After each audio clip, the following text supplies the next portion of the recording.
Hello, আপনারা সবাই সকলে কেমন আছেন দাদা দিদিরা? আমি এখন রান্না করছি মটন। তো মটন কুকারে একটু চিটি দিয়ে নিয়েছি, দিলে ভালো হয়, একটু নরম হয়। তো চিটি দেওয়ার সময় একটু স্লাইট একটু লবণ দিয়েছি, আর ইয়েতে আমি মেরিনেট করেও রাখি। তো আজকে একটু চিটি দিয়ে নিলাম। সঙ্গে আছে দেখুন কী কী মশলার মধ্যে: জিরে গুঁড়ো, ধনের গুঁড়ো, কাঁচা লঙ্কা, আদা, রসুন পেস্ট করে নিয়েছি। আর সঙ্গে 3টি পেঁয়াজ, 2টি আদর করে নিয়েছি, 1টি কুচি নিয়েছি, রসুন তেতো করে নিয়েছি। আর ছোটো আলু সিদ্ধ করে আদর করে ভেজে নিচ্ছি। তো সঙ্গে থাকুন, দেখুন পুরোটা আমি কীভাবে রান্না করি। আপনারা তো রান্না করে নিন, আমার রান্নাটাও দেখেন, আর স্কিপ করবেন না, পুরোটা দেখবেন।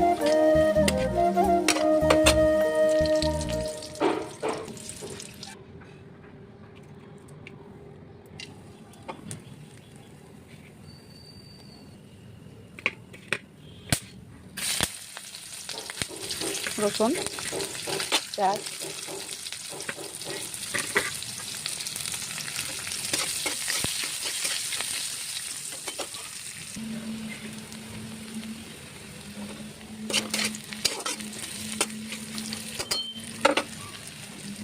হলুদ,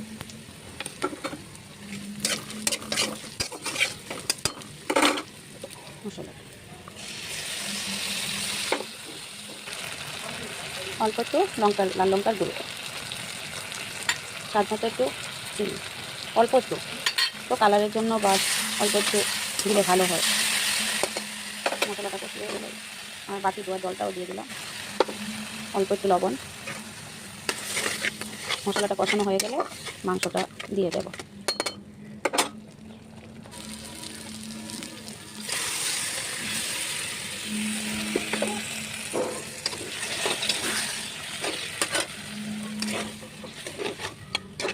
এখন একটু মাংসটা একটু ভেজে নেব।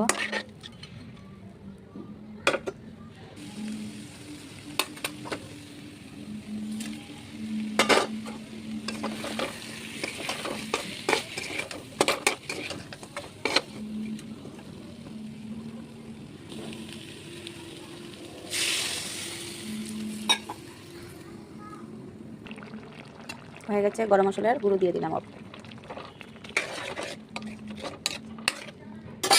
তো কেমন হয়েছে ভালো লাগবে কমেন্ট করে জানাবেন। আমার মটন রান্না শেষ, টাটা।